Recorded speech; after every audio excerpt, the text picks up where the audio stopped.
Are there anyone would like to take the floor? I would like to make a question, ask a question. Many, lots of information was expressed very quickly, and I have some information here with me. According to the information provided by Mr. McNamara, his appraisal on the number of missiles that were deployed in Cuba. Could you please repeat, Mr. McNamara, the number of missiles that were in Cuba? The warheads. How many? The number that you gave. Mr. President, I said, and this is based on imperfect information we received in Moscow, and I think it was November 1992, and the information that we received, and it may be somewhat inaccurate, but I think in its impact and importance, it conveys the situation in Cuba in October 62. The information we received was that there were about 162 nuclear warheads, Soviet nuclear warheads, on the soil of Cuba in the missile crisis. Roughly 80 or 90 of those tactical warheads to be used against an invasion force, and some 70 to be used with respect to the missiles targeted on the U.S. I don't want to argue too much the accuracy of the figures, but whether they're plus or minus a small amount, I think they illustrate the nature of the problem. There was a very, very great danger of nuclear war under those circumstances, which, as you implied, would have destroyed Cuba, and which, as I said, I think would have, if not destroyed, at least seriously injured both the Soviet Union and the U.S. And I think that's the conclusion I come to, and I'm not sure General Gribkov would agree with that. I rather understood from him that the tactical nuclear warheads might not be used in the event of a U.S. invasion. I doubt that. We thought there were 10,000 Soviet troops there. There were 40,000. We were totally wrong. You said, I think, in an earlier meeting, there were 200,000 or 270,000 Cuban troops, and I think your words were, and I can well imagine it, determined to fight to the death. Now, if we'd come in there with this huge airstrike, the first day, 1,180 sorties, with 280,000 troops, there would have been very, very serious losses to Cuba and the Soviets from U.S. conventional warheads. I can't believe that under those circumstances, Moscow would not have authorized use of the tactical nuclear weapons. I don't know why the hell they sent them there, other than for that purpose.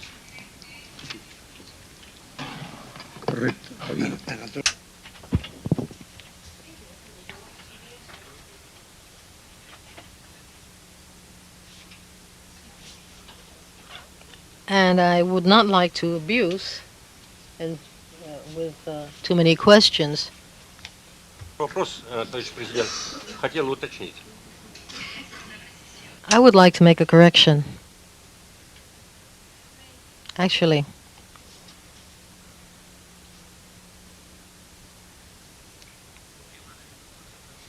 with respect to, Было завезено всего, как yes, in total, as Mr. McNamara expressed, 160 warheads, of which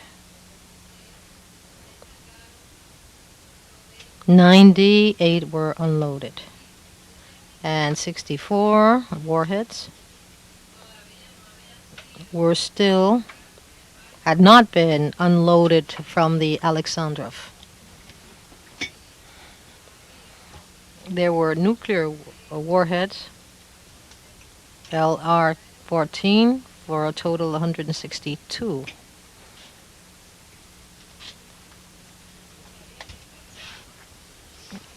And 98 had been unloaded from the boat.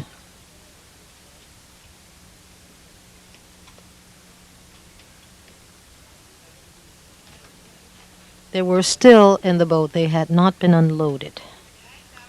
They were already in Cuba, however, in the vessel, in the boat Alexandrov. They were still there.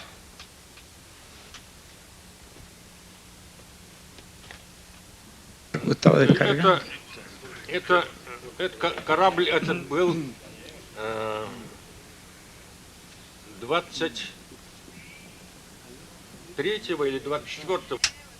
On the 23 or 24, I don't remember exactly. The Alexandrov arrived to Mariel port bringing R-14 missiles with 24 warheads and the 40 drag missiles. These 64 warheads were still on the boat. And there was an order was received from Moscow to stop the unloading, not to unload the 64 warheads. And in the launching sites, there were 16 in 2 regiments. One was in the east and the other in the western part of Cuba. Each of the regiments had launching sites. And 40 drag missiles were planned for each of the regiments, which makes a total of 80.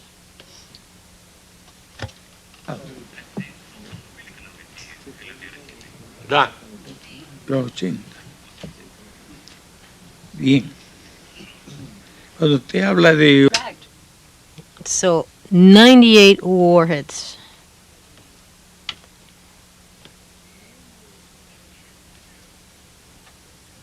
To what missiles? The ones that were unloaded, what weapon?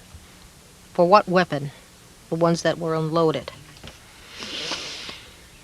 Do you have the information in terms of the composition of the 98 warheads that were unloaded from the boat? This is no longer a military secret. No, Comrade Fidel, I will answer your question. It is not a secret. Everything I know, I have already said.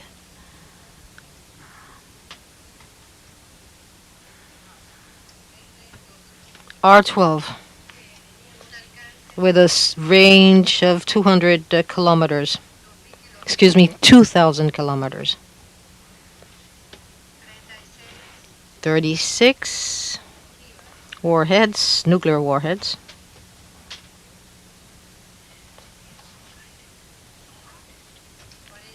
40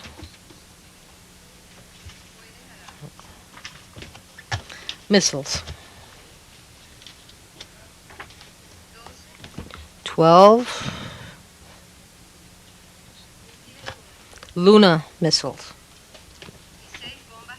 And 6 atom bombs.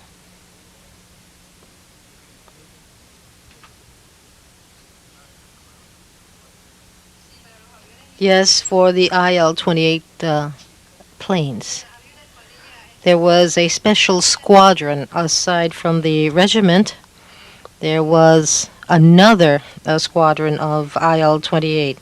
What missiles were not transported during the crisis? In other words, those that had the largest or the longest range.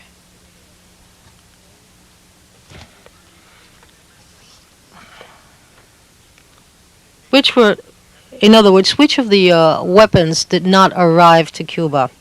2 regiments. R-14.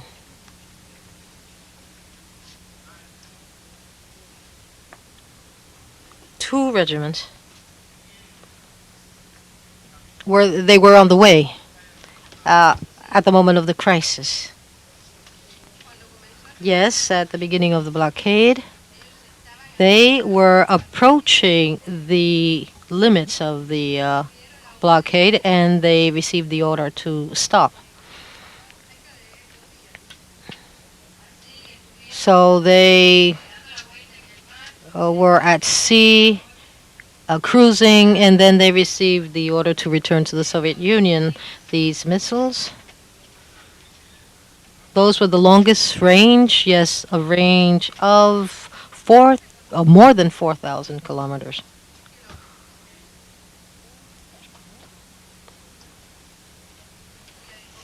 And warheads? The nuclear warheads were in Cuba, but they were still on the boat. They had not been unloaded. And the warheads were at Mariel Port. Yes, all of them. All the warheads had arrived. They were in Cuba.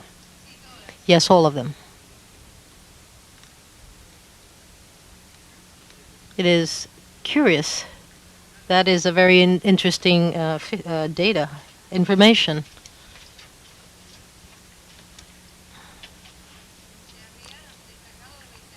'98 had been unloaded from the boat.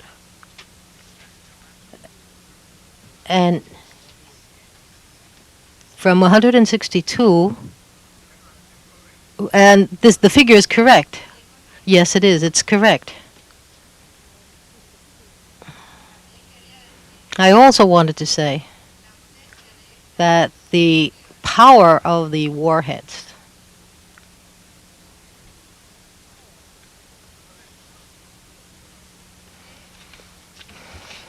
700 kilotons to 2.5 megatons. They were pretty big, huh? Now, a question. When you talk about correlation of force in terms of the number of missiles and warheads, this type of comparison is not usually made. The power of a nuclear warhead, is it taken into account when making the calculation, or when calculating the correlation of force? Perhaps you have not understood me. Yes, I understand. I've understood. Yes, I understood you, Mr. President. I understood your question. When you plan, you take into account the quantity or the amount. This is in the general planning. However, when you plan according to the objective or the target, then you take into account the power of the nuclear charge. I also wanted to add that during my intervention, I forgot to mention that during the crisis, not a single missile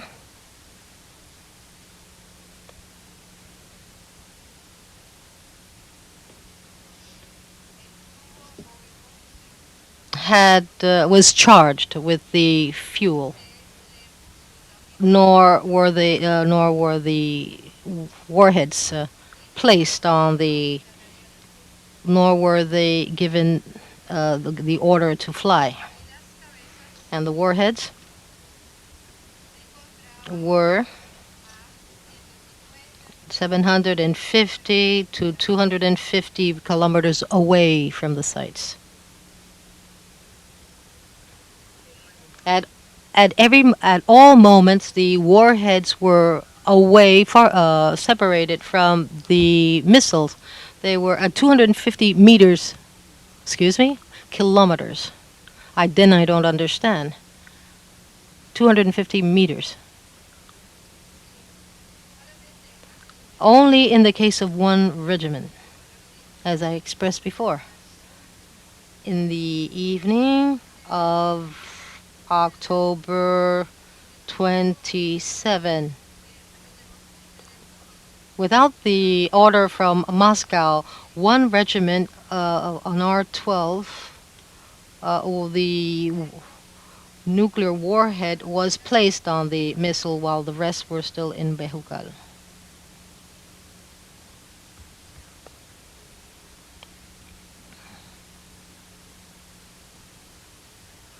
According to standards, procedures, in these cases, the reason for keeping the warhead apart from the missile, what are the reasons?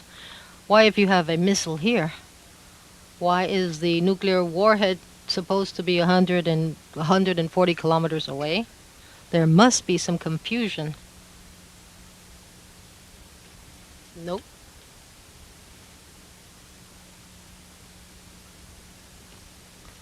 Mr. President, once again, this proves that the Soviet Union, the leadership of the Soviet Union, did not have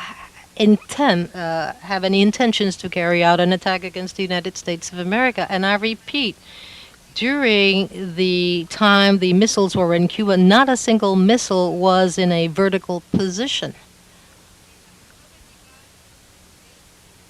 In other words, when the missile has been loaded with its fuel, when it has been coupled, when the warhead has been included, only then it is placed in a vertical position. And I repeat, not a single missile was ever in a vertical position here in Cuba.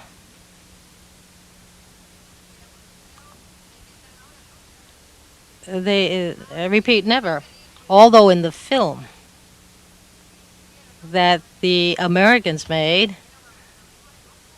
and we saw the film in Moscow, then this picture shows that the missiles were in a vertical position. But I'm sure that this was taken from the missile that they have placed here in a museum in Cuba.